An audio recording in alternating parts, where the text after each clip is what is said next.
Abra sua Bíblia na carta de Paulo a Tito, no capítulo 2, no versículo 11.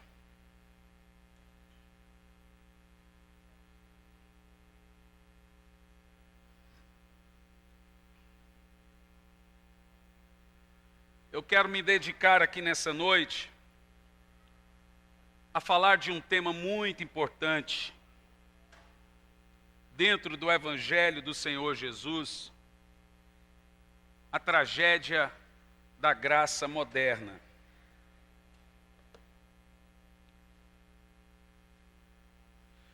Quem está nos visitando pela primeira ou segunda vez, levanta a mão.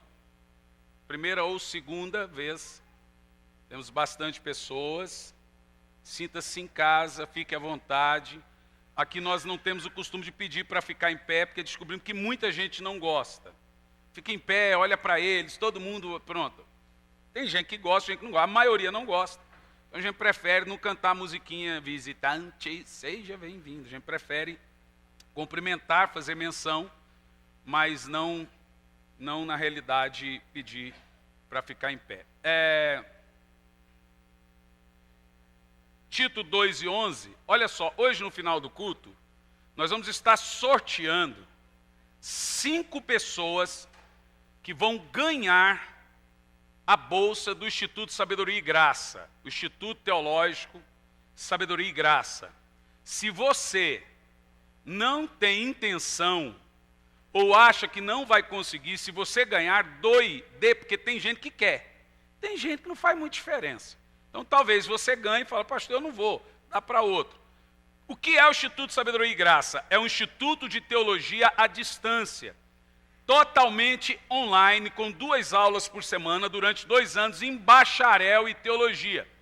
Todas as disciplinas da teologia estão nesse instituto. Nós teremos todas as 10 doutrinas da teologia sistemática, com aulas. Por que são 2 aulas? Porque você não tem só aula, você tem que estudar também. Você tem que estudar e você tem tarefas, exercícios. Como você tem suas obrigações, tem seu trabalho, se nós fizermos aula todo dia, você não consegue. É muita informação. Então são 2 aulas e mais exercícios, ok? Então, o Instituto pago, olha só, irmão, R$45 por mês. R$45 por mês para estudar teologia, um custo. Teologia hoje varia de R$500 a R$700 por mês, durante 2 anos. Você vai pagar R$45 por mês. Se você for premiado, você não vai pagar nada. Mas não significa que você não tenha que fazer as provas. Bolsa não significa que passa, não. Reprovado, bolsista reprova. Então, nós vamos sortear no final do culto, tá bom? E você que está assistindo, que quiser fazer ou fazer parte do Instituto Sabedoria e Graça, nós temos o site. O site é institutosabedoriaegraça.com, tá bom? institutosabedoriaegraça.com. Então pode entrar pelo missãovem.com. Lá no site da Missão Vem, você vai conseguir entrar no Instituto Sabedoria e Graça. Você quiser, apenas R$45 por mês. Vamos ler a Bíblia Sagrada. Tito 2, versículo 11, diz assim: porque a graça de Deus se manifestou salvadora a todas as pessoas. Quem é a graça de Deus, gente? Quem se manifestou para salvar a todos? Então ele é a graça.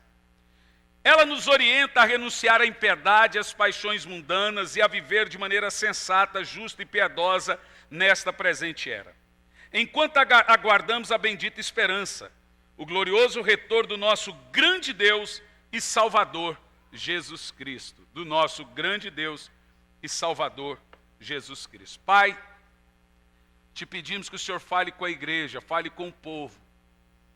Que não seja eu quem fale, mas seja o teu Espírito. Fale a cada um de nós, Pai, em nome de Jesus. O que é graça? Graça é uma palavra terrivelmente mal interpretada. Tem gente que interpreta a graça só pelo sentido em si da palavra. E eles imaginam que graça é apenas isso, um favor sem merecimento. Porém, interpretá-la só pelo sentido da palavra é muito vago e vazio, e até impossível. Então, além da definição mais comum, graça significa. Graça, a palavra graça significa uma coisa, e a graça significa muitas coisas. A palavra graça significa um favor sem merecimento.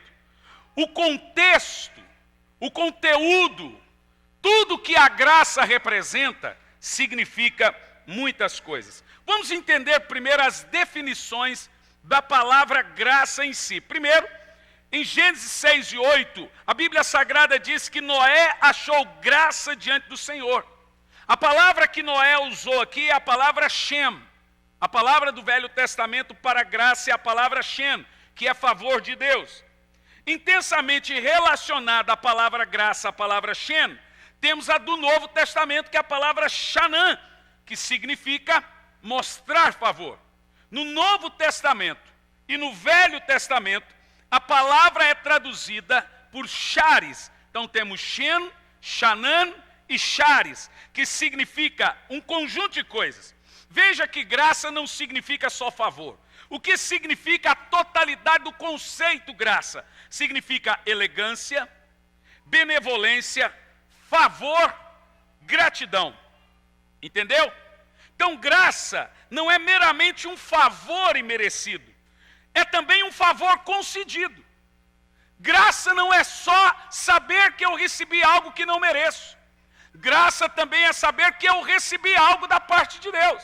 Então, além de ser um favor imerecido, graça também é um favor concedido da parte de Deus aos pecadores que merecem a ira de Deus. O que é entender o conceito graça? É simples. Eu estava perdido, estava condenado. A Bíblia diz que não há quem entenda, não há quem busque a Deus.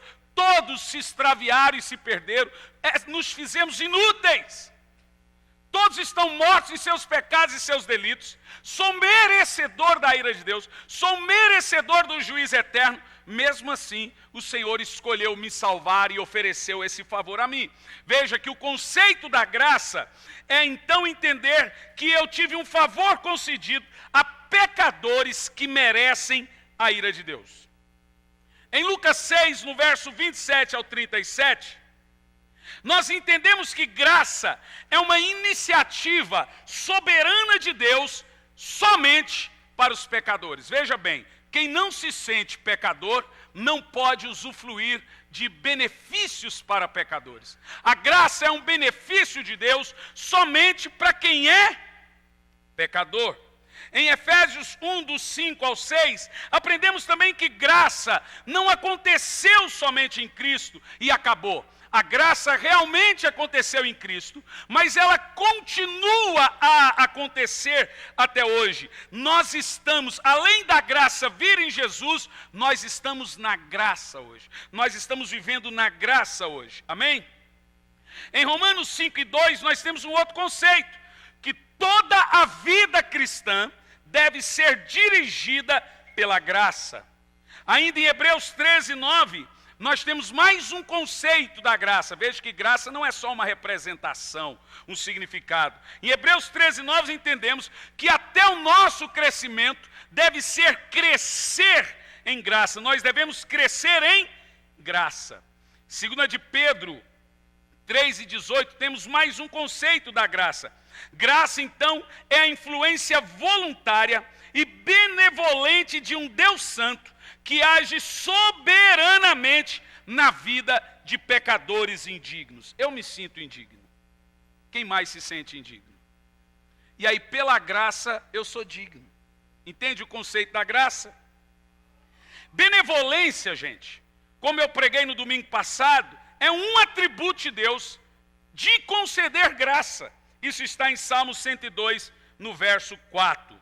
Uma observação interessante, charis é uma palavra encontrada no grego 165 vezes. Somente nas epístolas de Paulo, nós encontramos 100 vezes a palavra charis, ou graça, mencionada. O homem que mais falou da graça, por 100 vezes, de 155 vezes, foi o apóstolo Paulo. Uma coisa que você precisa entender: nós não possuímos a graça de Deus. E nós nem controlamos a ação da graça. Nós somos sujeitos a essa graça. Nós não possuímos a graça e nem controlamos a graça. Nós somos sujeitos à graça. Na Bíblia Sagrada, nós encontramos 2 tipos de graça. Preste atenção. Olha para mim. Nós temos uma graça de Deus que é chamada de graça comum. E temos uma graça de Deus que é chamada de graça soberana. O que é graça comum? Veja bem, graça comum é também chamado de uma graça preveniente. Graça comum é dada a todos os homens. A graça comum, ela refreia o sentido maior de pecado. Se o homem não tivesse a graça comum de Deus, todos os homens seriam como demônios. É a graça comum que faz com que o homem que não conhece a Deus tenha uma noção de bem e mal. É a graça comum que faz com que aquele que não tem o Senhor tenha uma noção de certo e errado, mesmo sem conhecer a Deus. Isso também é chamado de graça preventiva ou preveniente. É aquela graça que Deus dá para o homem que não conhece a Deus procurar a Deus. Você está entendendo? Veja, a graça soberana, ela salva sozinha. Mas antes da graça soberana de Deus ser derramada no homem, temos a graça preventiva. É aquele sentido que o homem tem no coração dele, que Deus coloca, aquela fome de Deus, aquela vontade de conhecer Deus, aquela vontade de buscar o Senhor. É essa graça que faz o homem se encontrar com a graça de Deus. Então essa graça é chamada na Bíblia de graça comum.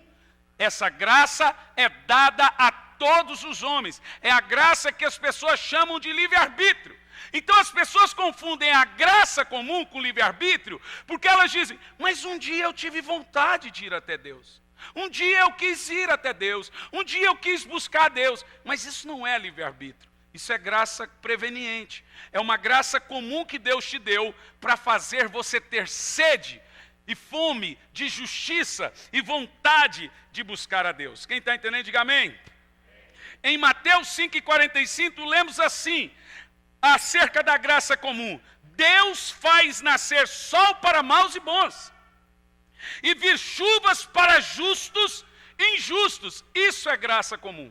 Graça comum é a misericórdia de Deus. Graça soberana é a graça de Deus. Eu disse a vocês no domingo passado que existe uma diferença entre misericórdia e graça. Misericórdia Deus dá a todos os homens. É a sua graça comum. Porém, a graça soberana, Ele dá para aqueles que creem. Isso está registrado em João 3,16. Em João 3,16, nós começamos lendo o texto, aprendendo sobre a graça comum. O que é graça comum? Deus amou o mundo todo de tal maneira. Então a graça comum ama o mundo todo. Isso é chamado de misericórdia. Aí agora vem a graça soberana. A graça para que todo aquele que nele crê não pereça, mas tenha a vida eterna. Você percebe que no início do texto, o amor de Deus é pelo mundo, mas a salvação é para quem crê em Jesus.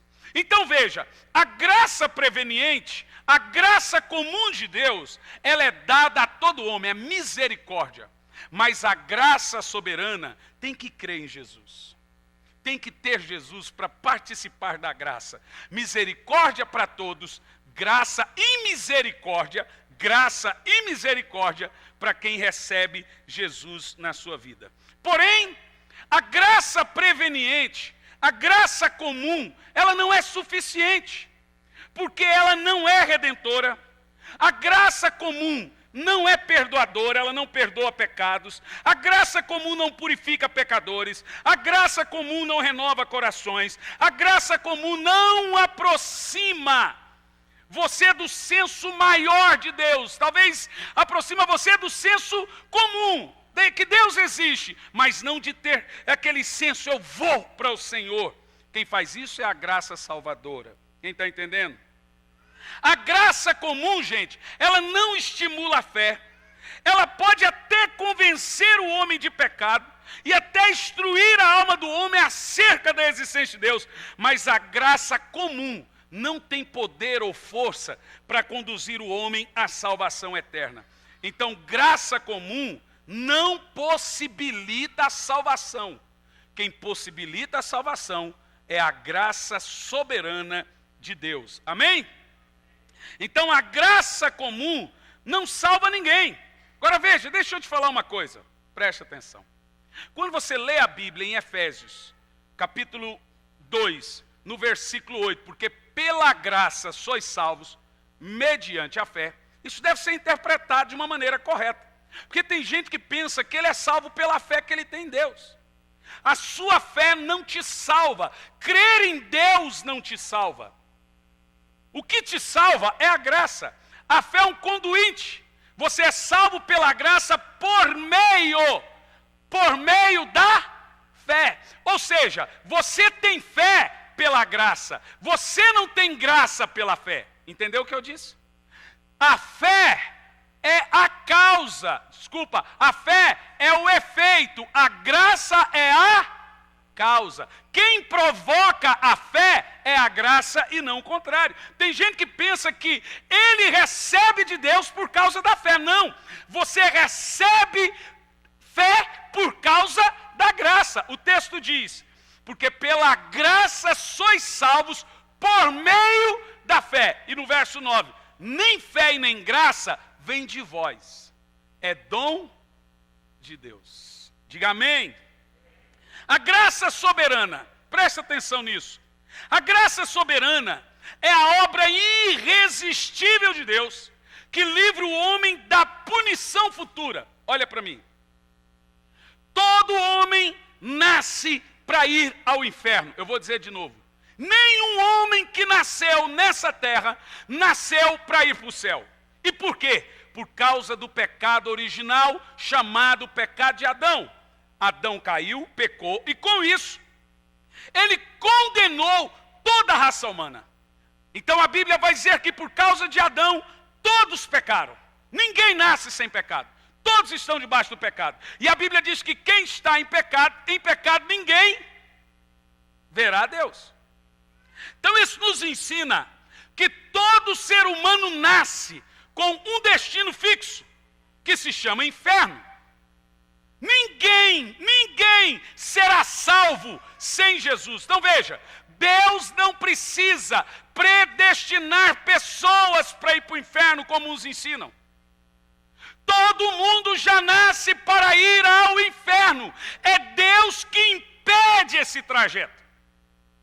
É Deus que se coloca no seu caminho, entre você e a sua condenação, para que você seja salvo.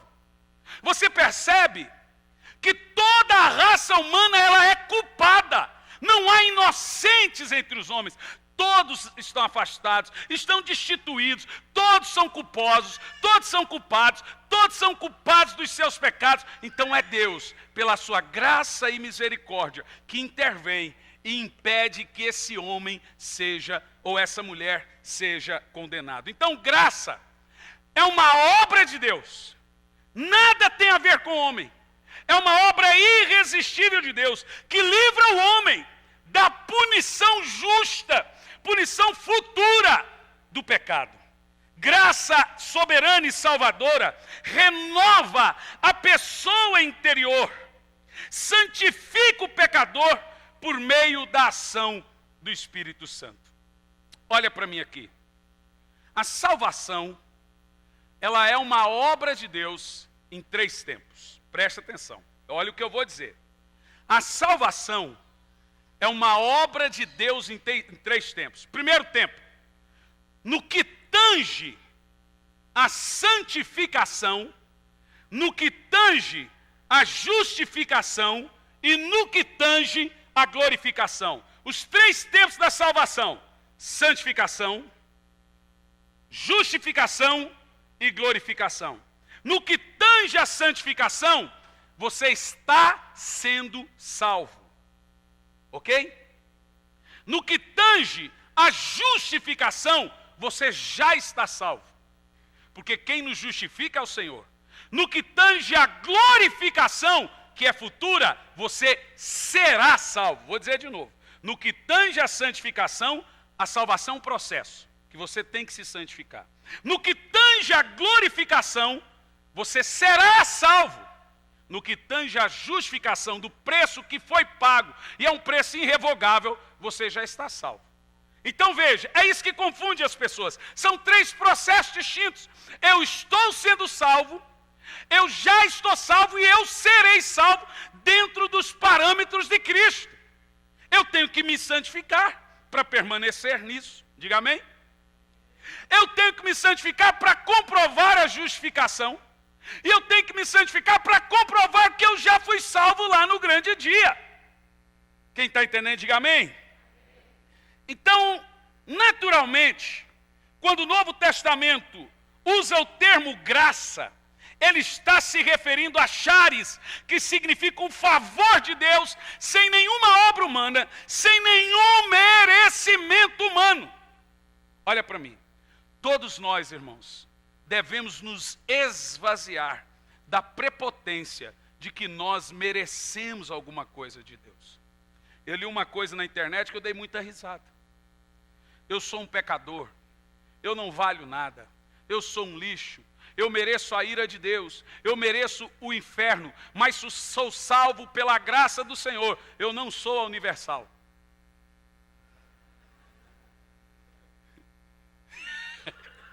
Fazendo uma anedotazinha com aquele comercial, eu tenho uma empresa, eu tenho não sei o que, eu tenho não sei o que, eu ganhei, eu sou universal. Eu não sou.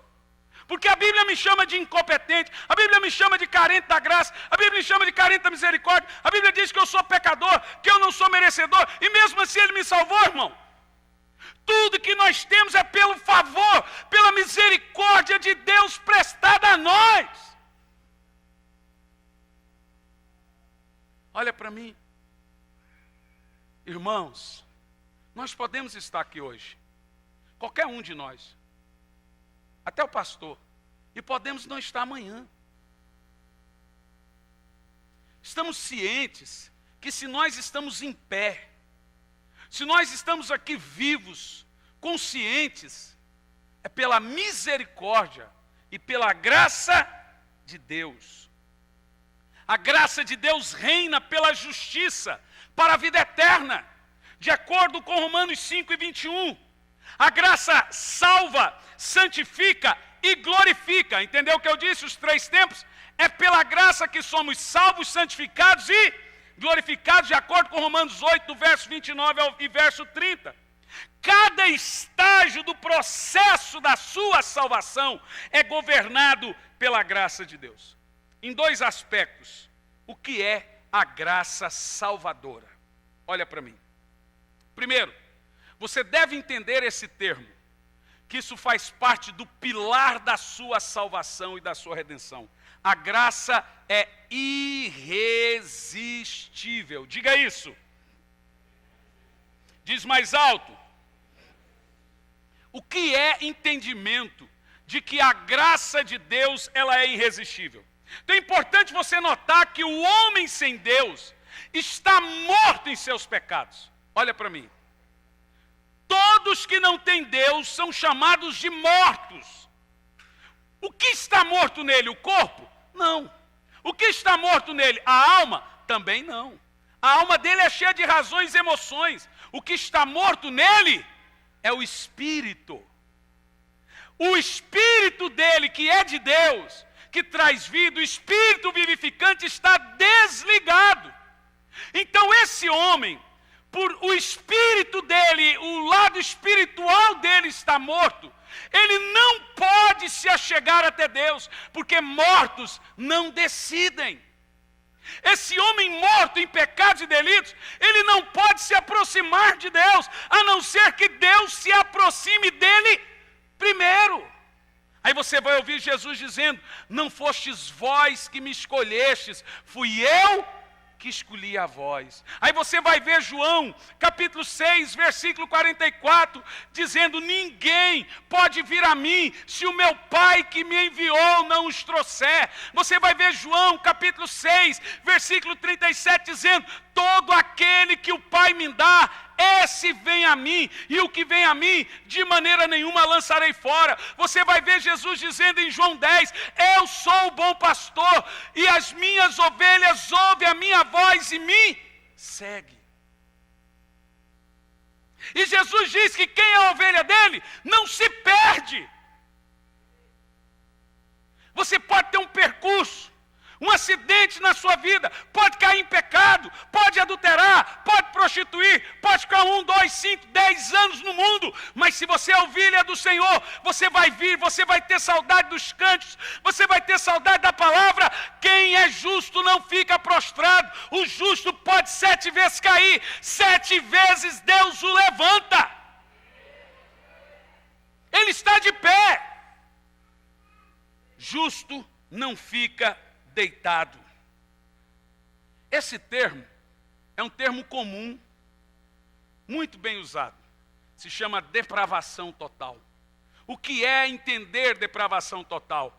É entender que todo homem sem Deus está morto. Você pode repetir isso? De novo. Por isso que aí o apóstolo São Paulo vai dizer, Toninho, ele diz o seguinte: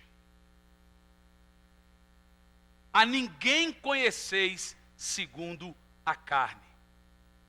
Você não pode tratar uma pessoa que não conhece Deus como uma pessoa que conhece.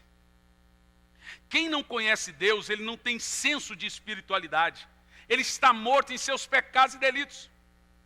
Então ele fala palavrão, ele escarnece, ele blasfema, ele nega Deus, nega divindades, ele desrespeita pessoas, ele não tem princípios cristãos. E aí o que o cristão faz? Ele entra nessa briga, ele conhece Deus, o outro não conhece, ele trata segundo a carne.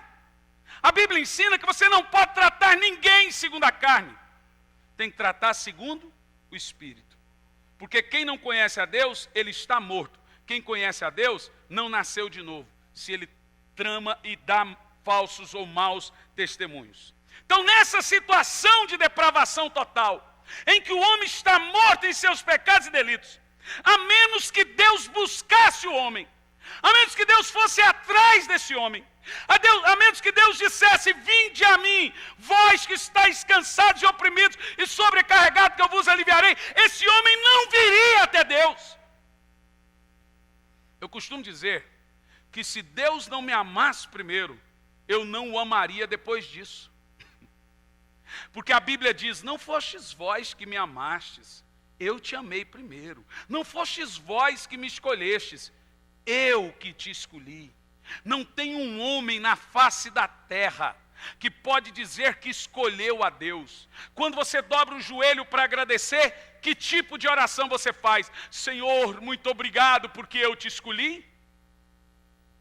Ou qual é a nossa oração? Senhor, obrigado porque o Senhor escolheu um pobre, reles pecador e escolheu me salvar. Não existe oração prepotente de joelho. Toda pessoa de joelho é humilde. Quando ele fica em pé, ele fala: ah, mas o senhor lembra quando eu quis? Um dia eu tive vontade, eu quis, a minha fé. Que fé, irmão? Lá morto tem fé, rapá? A Bíblia diz que tanto a fé como a graça é dom de Deus. Até a fé que você tem é misericórdia de Deus, irmão. Você sabia que até o arrependimento que você tem é a misericórdia de Deus? Em Romanos capítulo 2, versículo 4, diz assim: ou toleras a imensa bondade e misericórdia de Deus, não sabendo que é a misericórdia de Deus que te leva ao arrependimento?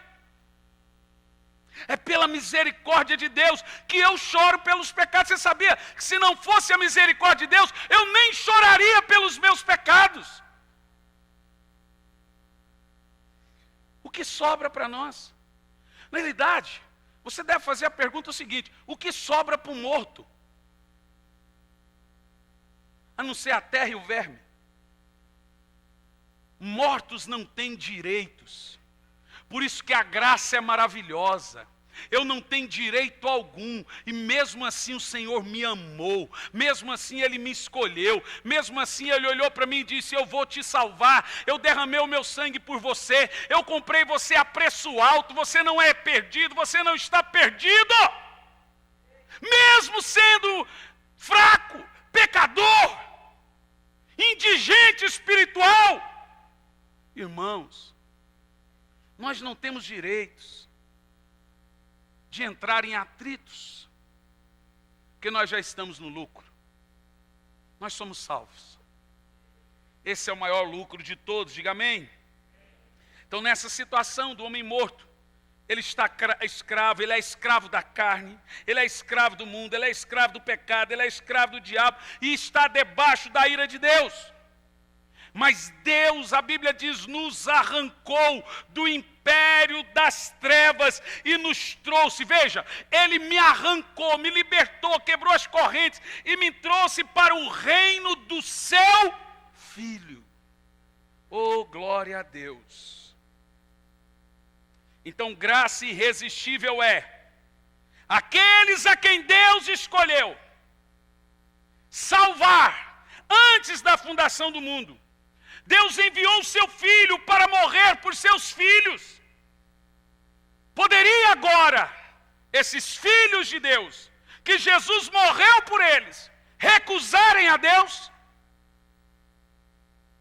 Veja, Jesus morreu por você, Kátia.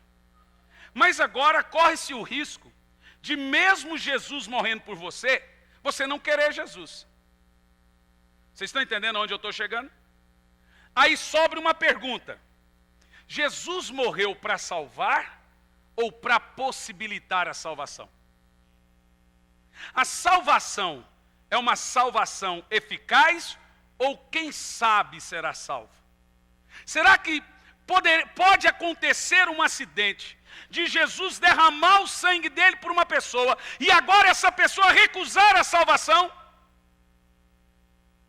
É nesse sentido que nós cremos que a graça é irresistível, que não há acidente na salvação. É nesse sentido que nós acreditamos que você não veio para cá por acidente, a voz do Espírito te encontrou, não há, eu virei crente.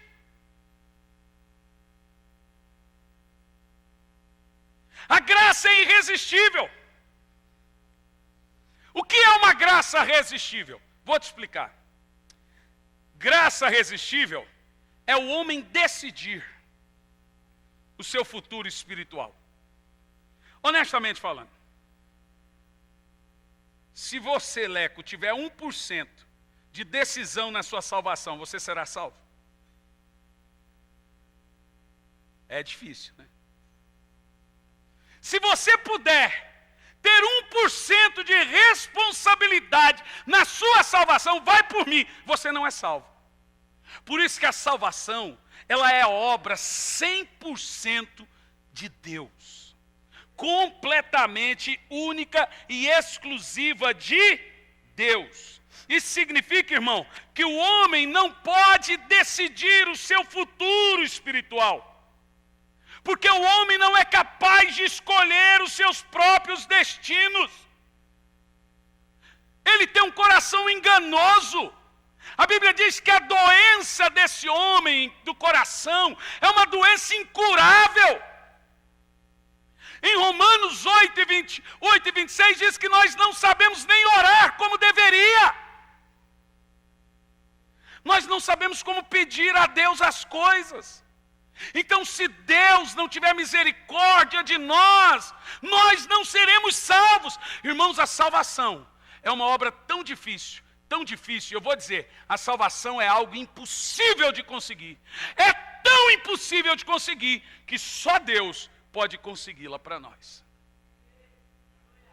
Entendeu o que eu disse? Vou dizer de novo. A salvação é algo impossível de conseguir, porque não há quem diga que não peque. A Bíblia diz que em pecado ninguém verá Deus. Há alguém aqui, nesse auditório, que pode levantar a voz e dizer: eu não peco? Então, se você é um pecador, confesso, a salvação é algo impossível para você, mas tão impossível que só Deus pode torná-la possível, porque só Ele é o Deus do impossível. Aquilo que se tornou impossível para nós se torna possível para Deus.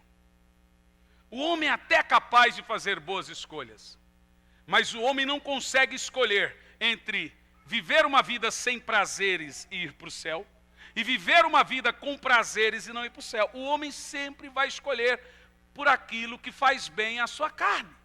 E aquilo que faz bem à sua carne te condena. Então o que é que Deus faz para que eu seja salvo? Mesmo sendo pecador, e mesmo tendo as minhas disposições inclinadas para o engano, Deus vem e muda a disposição íntima da minha alma. Eu quero pecar, mas de repente eu não quero pecar. Você sabe que obra é essa? É do Espírito. Porque ninguém consegue dizer não ao pecado se não for pelo Espírito. Quando você consegue resistir o pecado, é Deus mudando a sua inclinação, irmão. Isso é pela graça. É Deus movendo o meu espírito. É Deus inclinando o meu coração. Então é Deus me dando arrependimento. Quando eu peco e começo a sentir dor pelo pecado, começo a chorar pelo pecado, eu já logo imagino: Deus está me dando mais uma chance. Porque ninguém que não chore pelo pecado, qualquer pessoa que não sinta dor pelo pecado, que não chore pelo pecado, toda vez que você pecar, que você chorar pelos seus atos, significa que você está debaixo da graça e da misericórdia de Deus. O primeiro sintoma que a graça saltou de você é quando você não sente mais dor pelos seus pecados. É quando você peca e já não faz mais diferença. Quando você tem aquela acusação natural, não do diabo, aquela acusação que vem e diz: isso não está certo, você deve se arrepender disso. Essa é obra da graça, é obra do Espírito Santo. É Deus movendo o seu coração, mudando as suas inclinações. Isso é chamado de graça soberana. Porque se dependermos de nós, nós não mudaremos as nossas inclinações. Então Deus vem me dar a fé para a salvação. É Deus quem me chama pelo meu nome. A Bíblia diz: eu te chamei pelo seu nome desde o ventre da sua mãe. Deixa eu te dizer uma coisa. Talvez aqui nessa noite há pessoas que se acham indignas do Evangelho, que se acham sujos diante de Deus. Talvez há pessoas aqui que falam: pastor, minha vida é muito suja. E quem te disse que a nossa é limpa?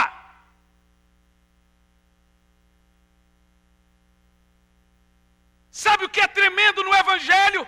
Que o Evangelho é feito para pessoas enlameadas. Que o Evangelho é feito para pessoas sujas. O Evangelho é o encontro da água limpa. Jesus disse: eu sou a água viva. É a água do Senhor lavando os seus pecados sujos, imorais, e te preparando para o céu. O Evangelho é sobre um Deus redentor para pessoas sujas, imorais, pecadoras, pessoas indignas. O Evangelho é para nós. O Evangelho é para mim. O Evangelho é para você. Então Deus vem, e a palavra é: Ele nos atrai. Uau! Eu acho isso lindo, irmão. Ser atraído por Deus. Então Ele vem e me justifica. Ele vem e me converte. Paulo diz que tudo provém de Deus. A salvação, irmão, é obra exclusiva de Deus. Quando você disse sim para Deus, é porque Deus já agiu em você antes. Ninguém sai de casa para dizer: eu vou numa igreja para ouvir um pastor gritando. se não foi o Espírito Santo inclinando você ao Espírito. Toda pessoa que entra em uma igreja para ouvir uma pregação da palavra, é o Espírito Santo já mudando as disposições do coração dele, mudando a inclinação dele, dizendo: vinde a mim, todos vós que estáis cansados e oprimidos, que eu vos aliviarei. Tomai sobre vós o meu jugo e aprendei de mim, que sou manso e humilde de coração, porque o meu jugo é suave e o meu fardo é leve, e aprenda de mim. Jesus deixa claro. Ele diz que ele conhece o seu nome. Antes que você, a Bíblia diz que você estava informe, sendo formado no ventre da sua mãe. Ele já te conhecia. Ele sentava lá no ventre da sua mãe e ficava batendo papo com você. E mais do que isso, ele te chamou pelo nome. Veja, o seu pai nem tinha colocado o nome em você. Deus já estava falando o seu nome no ventre da sua mãe. Uau! A Bíblia diz que é Ele, Deus, que opera o querer e o realizar. Então, quando você quer alguma coisa, Ele operou. Quando você realiza o que você quis, Ele operou. Diga: é Ele que opera o querer e o realizar. Um exemplo. Quero que alguém me diga aqui, olha para mim, em alto e bom som. Quantos dos salvos na Bíblia tiveram escolhas? Vamos lá. Qual foi a escolha de Paulo? Caiu do cavalo, ficou cego e teve que seguir Jesus. Paulo disse: deixa eu pensar. Foi isso? A graça na vida de Paulo foi resistível ou irresistível? Resistível ou irresistível? Ele teve direito de dizer não a Deus, gente? Não. Qual escolha teve Moisés? Me diga. Responda. Moisés teve direito de dizer: eu não sei, Senhor, olha, desce para livrar meu povo. Senhor, eu vou ver se eu aceito esse chamado. Foi isso que Moisés fez? Abraão, vamos lá. Aparece no meio do nada, uma voz grita: Abraão. Deus fala: aqui estou, Senhor. Quem foi que disse para Abraão que era Deus? A graça irresistível da parte de Deus. E a salvação de Pedro? Olha o que Jesus falou para Pedro. Negócio é o seguinte, Pedro: deixa os mortos sepultar os mortos, larga tudo que você está fazendo, vem e me segue. Pedro falou assim: vou pensar, eu tenho livre-arbítrio, vou decidir. O que é que Pedro fez? Largou tudo e seguiu o Senhor. Todo chamado na Bíblia foi irresistível. Agora veja bem, graça irresistível não significa que o homem não tenha escolha. Veja bem, Moisés teve escolha, Paulo teve escolha, Abraão teve escolha. Graça irresistível não elimina o senso de escolha. Graça irresistível significa que o coração do homem é duro, feito de pedra, como Jeremias fala, coração de pedra. Ele é tão duro para Deus que o amor de Deus vem tão irresistivelmente e quebra a dureza do coração dele de uma maneira tão amorosa que ele não consegue resistir ao chamado de Deus. Graça irresistível não significa que o homem não tem escolha, significa que Deus o atrai com cordas de amor, misericórdia e bondade. Significa que quando ele descobre o Evangelho, aquilo é tão maravilhoso para ele, que ele não consegue dizer outra coisa a não ser sim, Senhor. Deus não é um tirano. Deus não é evasivo. Nem Deus quer agir assim. Deus quer te conquistar por cordas de amor, bondade e misericórdia, não pela tirania. Eu preguei aqui no domingo passado que o critério de Deus para gerenciar todos os outros atributos de Deus é a sua santidade, você se lembra? E pela santidade de Deus, pela sua moral, Ele não pode forçar você a vir até Ele ou ficar com Ele. ele tem que te atrair.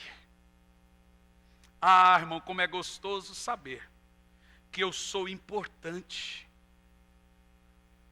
Isso serve para curar toda angústia. Isso serve para curar toda depressão. Isso serve para curar todo o senso de quem eu sou fraco. Como é bom saber que o Senhor me atraiu para Ele com uma graça bondosa, com uma graça irresistível. O amor de Deus por mim foi tão grande, tão irresistível, que Ele quebrou o meu coração de pedra. Ele me desfacelou. Ele não me deixa fazer outra coisa a não ser viver para Ele. Eu não consigo viver a não ser para Deus. Eu não consigo viver, e eu sei que se algum dia o Senhor me levar aqui da terra, Ele vai me levar para me livrar de alguma coisa pior. Como diz em Isaías 57, versículo 1: perece o justo, e não há quem considere isso em seu coração, que as pessoas boas são tiradas antes de caírem no mal. Deus tirou muitos homens da terra antes de caírem no mal. Então, se Deus leva alguém que está vivendo por um propósito antes do tempo, é para livrar ele de uma coisa pior. Agora, eu fiz uma pergunta semana passada.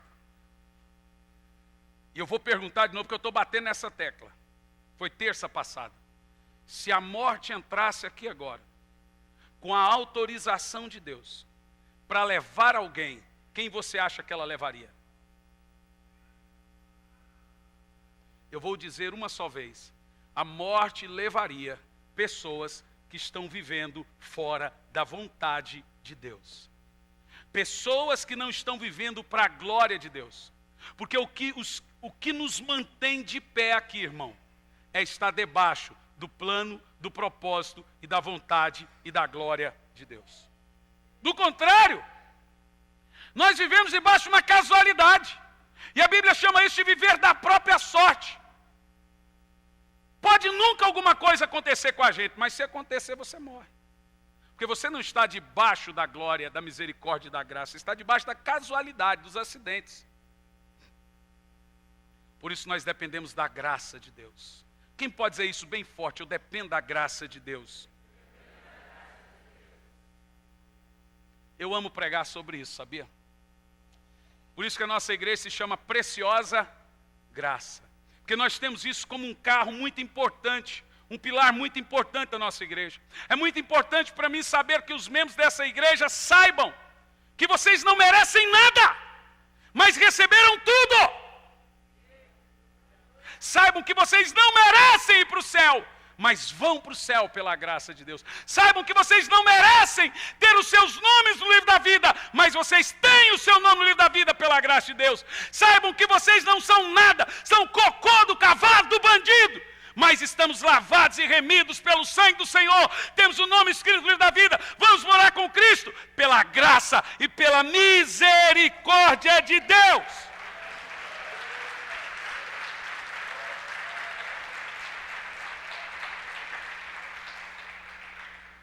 Então, graça irresistível não significa forçar as pessoas a crerem contra a sua vontade. Vou dizer de novo. Olha lá. Graça irresistível não significa forçar as pessoas a crer em Deus. Você vai crer em Deus na marra. Isso não é graça irresistível. Graça irresistível não é coerção, é atração. Presta atenção. Graça irresistível não é coerção, é atração. Você não é coagido a Deus, você é atraído a Deus. Eu fico tão grilado quando eu vou à igreja e vejo os pastores tentando seduzir as pessoas para Jesus. Quase que pondo uma arma na cabeça delas, dizendo o seguinte: vem para Jesus. E olha, eles demoram um pouco, mais um pouco eles falam: tadinho de Jesus. Tadinho, você tem que aceitar. Oh, coitado de, aceita a judiação de Jesus. Aceita Jesus, querido. É um desespero. E outros ainda seduzem. Aceita Jesus que ele vai mudar a sua família. Quem não quer um Jesus que muda alguma coisa? Aceita Jesus que sua vida financeira vai mudar. Quem não quer um Jesus que dá dinheiro? Aceita Jesus que você vai ficar próximo. Quem não quer um Jesus que muda as coisas nessa situação do Brasil, se Jesus fizer isso? Quem não quer um Jesus que muda um casamento? Quem não quer um Jesus que muda uma família? Quem não quer um Jesus que dá dinheiro? Quem não quer um Jesus que dá carro, que dá casa, que dá tudo? Esse Jesus aí todo mundo quer. Eu não estou dizendo que Jesus não faça isso. Jesus faz isso. Mas você não pode vir para Jesus seduzido. Quem serve a Deus por dinheiro vai servir o diabo quando ele lhe oferecer um salário maior. Você não pode ser coagido, ser seduzido a Jesus. Você tem que ser atraído. Você que está aqui nessa noite, que ainda não tomou uma decisão por seguir a Cristo, me escute. Você não pode vir a Jesus porque ele vai mudar alguma coisa no seu casamento, apesar que ele faz isso. Você não pode vir a Jesus porque ele vai fazer sua vida financeira melhorar, ele também faz isso. Jesus não morreu na cruz para dar carro, Jesus não morreu na cruz para dar casa, Jesus não morreu na cruz para fazer coisas pessoais, coisas naturais, apesar que temos esses benefícios da cruz. Jesus morreu para te levar para o céu, para te livrar do inferno, para livrar você do pecado, da condenação futura. Jesus morreu, o sangue dele foi derramado, não foi para você trocar de carro, o sangue dele foi derramado para você trocar de alma, não de roupa. Ele não morreu para trocar o seu carro, ele morreu para trocar o seu coração. A Bíblia diz: e colocarei um novo coração. Sabe o que está acontecendo? Sabe o que está acontecendo? Há pessoas aqui agora que o coração dele está sendo trocado. Ele está tendo uma consciência de evangelho. Oh, aleluia! Graça irresistível, isso está na sua cabeça. Não é coação, é atração. Diga isso. O Senhor não te obriga a crer nele. Ele te atrai, ele te convence com amor. Essa senhorinha tão linda aqui na minha frente. É com amor. Ele tem tanto amor para oferecer que você é atraído por essa misericórdia. Ele não está lhe coagindo, ele está lhe atraindo. Ele não está te seduzindo. O diabo tentou seduzir Jesus. Você não vê Deus tentando seduzir a Moisés. Eu nunca vi Deus seduzir uma pessoa, mas é tão tremendo isso, que até aqueles a quem ama, ele permite provações terríveis. Deus não está nem aí para seduzir você, irmão. Ele quer moldar você. Romanos 8, 29, aquele que antecipadamente conheceu, também os predestinou, para nós nos tornarmos a imagem e semelhança de seu Filho, para que ele seja o primeiro entre muitos irmãos. No versículo 30, aquele que chamou, a esse justificou. A esse que ele justificou, a esse... Agora deu um branco, ó. Aquele que ele predestinou, a esse chamou. Aquele que chamou, a esse justificou. E ao que justificou, a esse glorificou. Agora está certo. De tal maneira, irmão, é que é muito texto, né? Muita informação.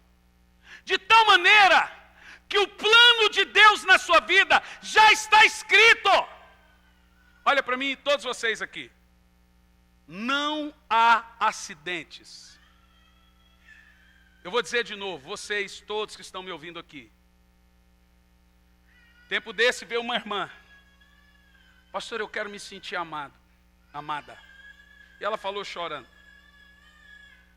Falou, pastor, eu fico preocupado em não ir para o céu. Aí a Bíblia Sagrada vai dizer, Márcio, se você tentar salvar a sua vida, você vai perder.